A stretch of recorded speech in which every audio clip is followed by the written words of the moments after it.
Now children, in this video, we will see how to find out the spontaneity of a reaction for given values of delta H, T delta S or delta G, etc. Under what conditions reaction can be spontaneous or will be not spontaneous.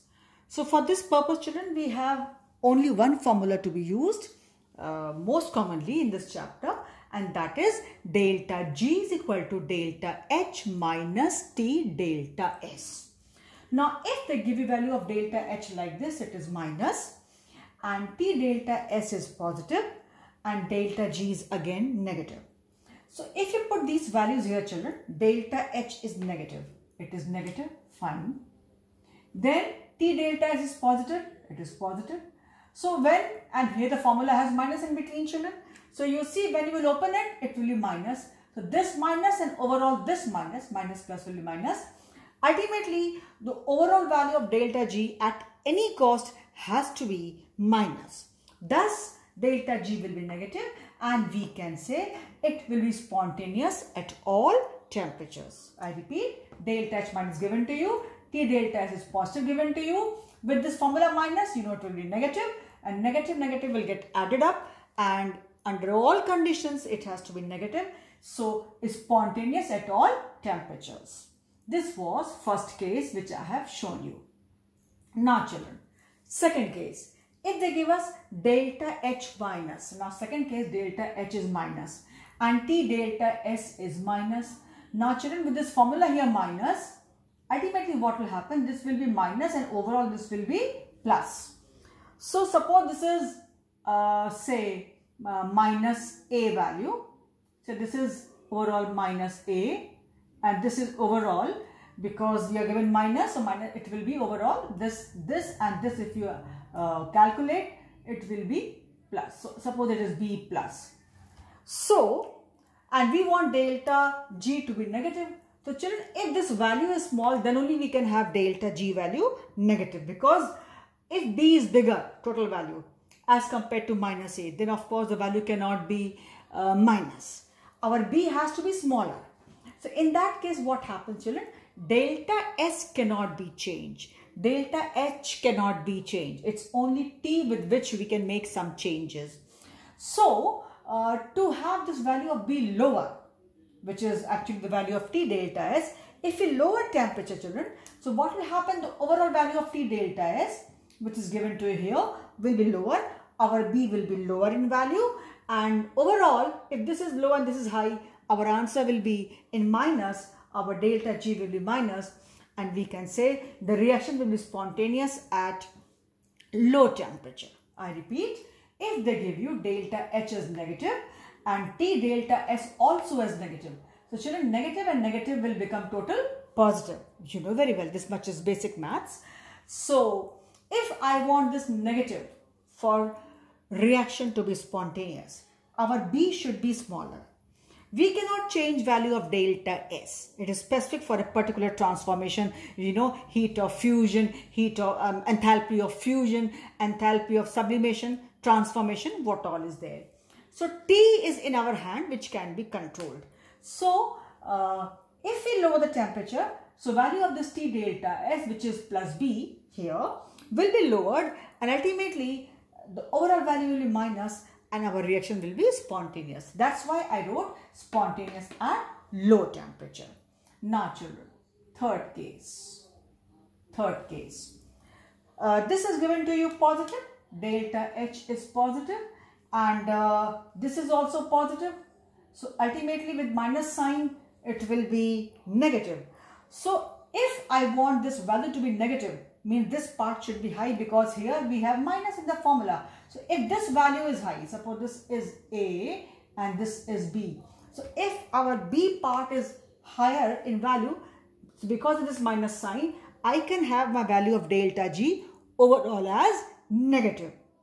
In that case, if I increase temperature, I can make this value higher. So delta G will be negative. That's why I wrote in this case, if this is given to me positive, this is given to me positive, so delta G will be negative only when T is high, and in that case, the reaction will be spontaneous only at high temperature. It will be spontaneous only at high temperature. Now next case, children. Next case. Next is, if it is positive, delta H positive, this is positive given to you, and this is negative. Negative also positive. No way out, no matter how much a value is high or low. Minus will be positive. So overall it will be plus A and overall plus B. Ultimately what will happen, children? Our answer has to be at any cost in positive. And if delta G is positive, it cannot be spontaneous. So not spontaneous at all at any temperature. Or once delta G is positive, reaction cannot be spontaneous at all under any set of conditions like any temperature. So if this is there, that delta H is positive and this is negative, so delta G has got to be positive in that case because of this formula minus here. So it will be not at all spontaneous under any set of conditions, and such a reaction will be totally non-spontaneous. When we say, children, non-spontaneous means in the forward direction, because we write reaction from left to right and this is our forward direction. This is supposed to be a standard condition for reaction to proceed. So what will happen in that case? The reaction from left to right will not proceed. Rather, in that case, the backward reaction will take place. Because if delta S is positive for this forward direction, so for the backward it will be negative, obviously, if it is a reversible reaction. So children, ultimately, the reaction will not be spontaneous in the given direction. Rather, it will take place in the backward direction. So you have to answer this way. So, but when they ask you and without any mention which direction, so it is taken from left to right and simply say it will be non-spontaneous. If at all they say further, will it take place in the backward direction? You will say yes if it is a reversible reaction.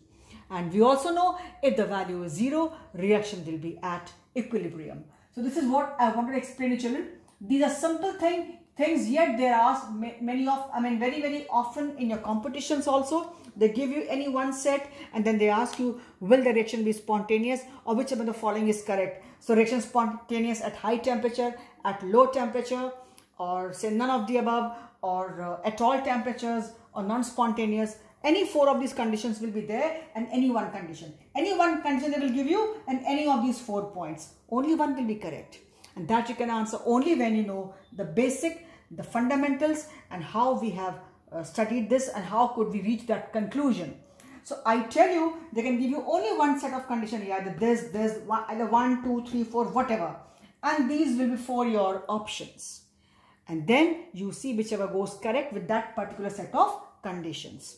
So often asked in your test, in your exams, and even in your competitions. Earlier this chapter was in children class 12th, earlier, I think 5 years ago, right?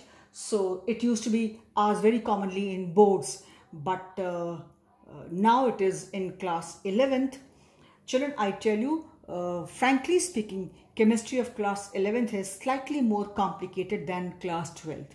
There are many reasons. One is after class 10, this is suddenly, a good change in the level of your syllabus, academics.